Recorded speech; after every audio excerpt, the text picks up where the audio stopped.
Mas os que esperam no Senhor renovarão as suas forças, subirão com asas como águias, correrão e não se cansarão, caminharão e nunca se fatigarão.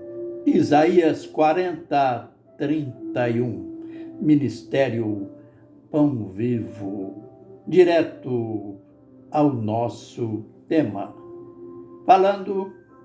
aprendendo sobre a encarnação. E agora a gente está chegando ao ponto máximo, pois Deus, ele teve um propósito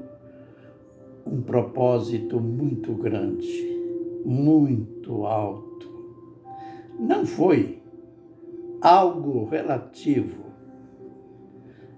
Você já percebeu que entre os cristãos, ou chamados cristãos, infelizmente, há um espírito, um pensamento simplório de que salvação é só uns são salvos, os outros são perdidos ou estão perdidos. Uns vão para o céu e outros vão para o inferno. E isso acaba até ficando cansativo. Salvação na Bíblia, salvação nas Escrituras é muito mais do que isso. Salvação para Deus é muito mais do que isso. Foi por isso que Deus investiu tudo mesmo dos recursos que ele tem. Aliás, ele foi e é o próprio recurso. Então, que pena. É claro que as pessoas são vítimas de um mau ensinamento. A impressão que se tem, que ficou na mente dos cristãos, é de que, no momento, na hora de decidir, de tomar uma decisão pela salvação dos homens, aí então estavam em 3 lá no céu, numa assembleia, Pai, Filho e Espírito Santo. E na conversa deles, afinal, precisamos redimir o homem. Mas para redimir o homem, um de nós tem que morrer. Quem vai? Você, ele ou eu? Nada disso. Isso são coisas dos homens. Várias vezes nós encontramos nas Escrituras que Deus se entregou a si mesmo. Isto é, que Jesus se entregou a si mesmo. Mas aí as pessoas recorrem, por exemplo, a João 3,16. Porque Deus amou o mundo de tal maneira que deu seu Filho unigênito, para que todo aquele que nele crer não pereça, mas tenha a vida eterna. Então, essa parte, deu o seu Filho é tão mal interpretada, assim como o fato de ele ser enviado. Não se esqueça de que ele foi enviado, Jesus, após o seu nascimento e chegando à parte adulta, ele, 30 anos, ele foi enviado para pregar, ensinar, curar os enfermos. Ele foi enviado assim como João Batista foi enviado. Com aquela grande diferença, aquela grande distinção, João Batista era um enviado comum, apenas homem. João Batista estava sujeito ao pecado, a pecar. Jesus foi gerado pelo próprio Deus. É o que se encontra em todo o Novo Testamento, esta revelação.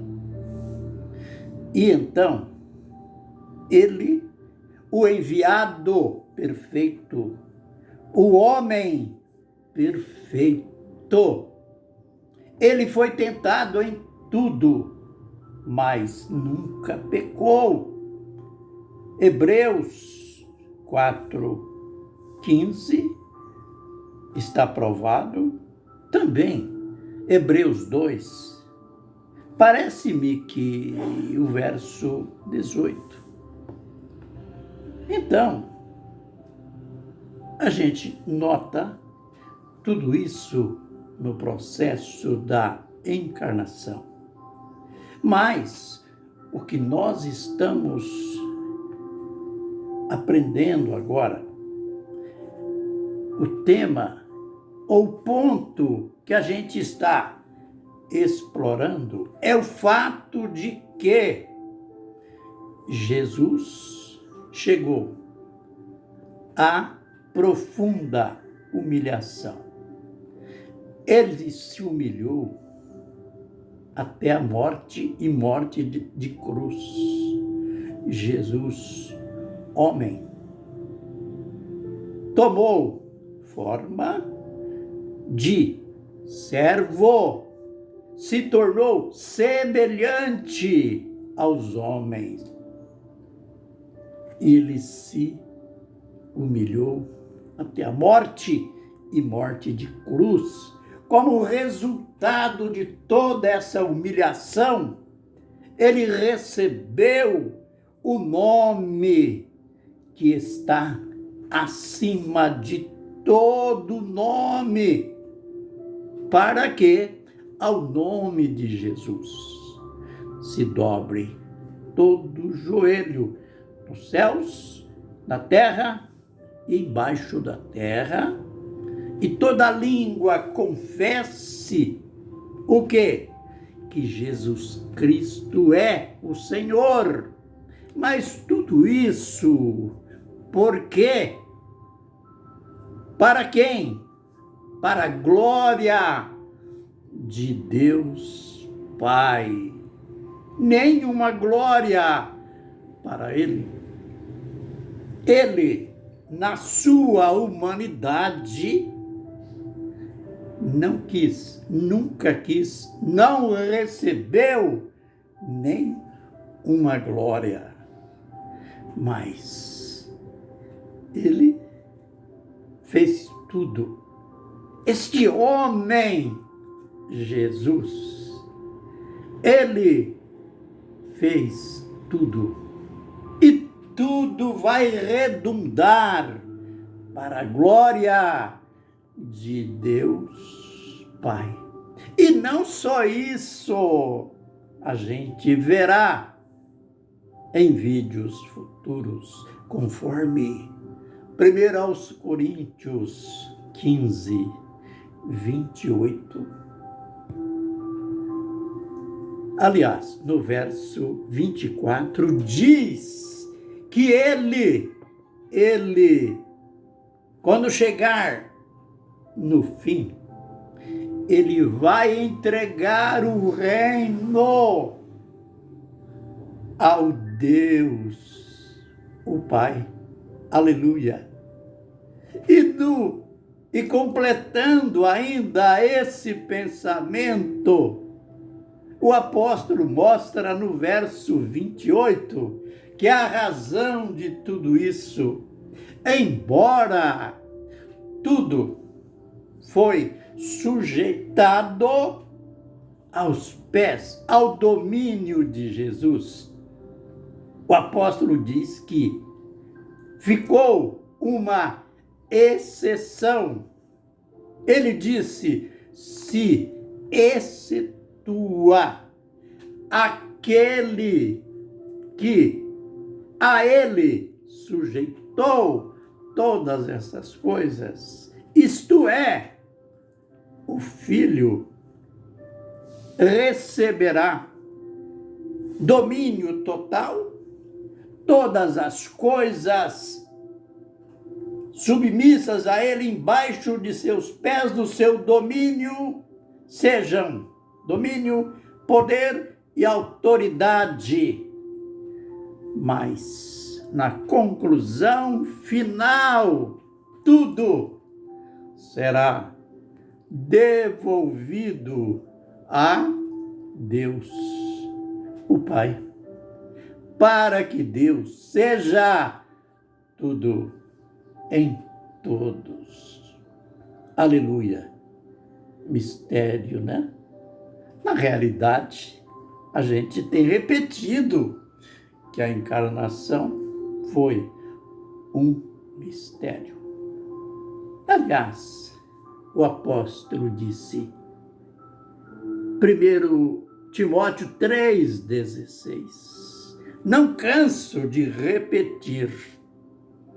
Ele disse, aquele que foi manifestado em carne, justificado em espírito, pregado entre os gentios, crido no mundo, recebido, contemplado por anjos, recebido na glória. Foi quando ele, após a ressurreição, foi lá, voltou e disse para os discípulos, toda a autoridade foi-me dada no céu e na terra. Mas essa autoridade, no fim de tudo, ele vai devolver ao Pai.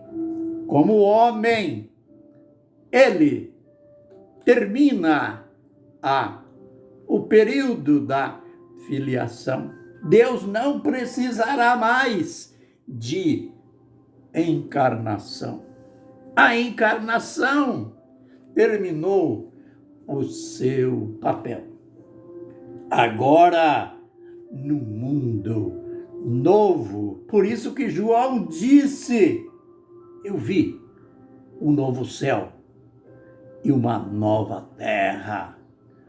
Aleluia! Grandes coisas ainda virão. Aleluia! Amém e amém.